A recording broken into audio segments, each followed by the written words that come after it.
नाज़रीन, सिंध की राजधानी कराची में सुबह का मुख्तलिफ इलाक़नि में किथे हल्की तो किथे तेज़ बरसात वफ़े वफ़े सां जारी है। वधीक तफ़सील ॼाणण लाइ वीडियो लिंक ते मौजूद है कराची मां बशीर मीर। जी बशीर, आगाह कजो। जी बिल्कुल, कराची के मुख्तलिफ इलाक़नि में बरसात जो सिलसिलो है शुरू थी है।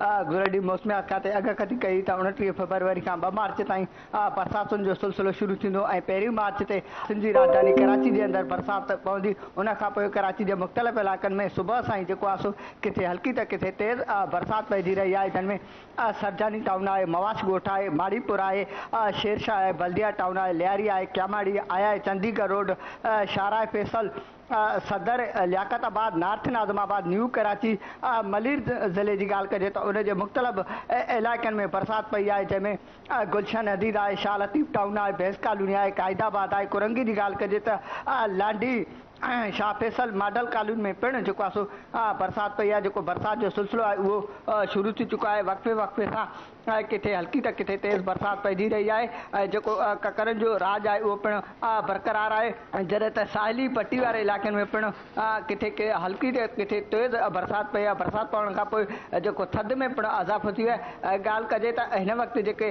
रेन एमरजेंसी सूबे में लागू कई वई ऐं कराची में भी पिण रेन जेकी एमरजेंसी है वह लागू कई वई है। जॾहिं त ॻाल्हि कजे KMC जी जेके अमलो है उन पारां हैवी मशीनरी जेको आहे सो जिते जिते बरसात जो पानी बीहंदो है उते लगाई वयूं आहिनि। जॾहिं त कोशिशि कई वेंदी त जेको कराची में बरसात जो पानी जमा थियो उनखे फौरी निकाल कयो।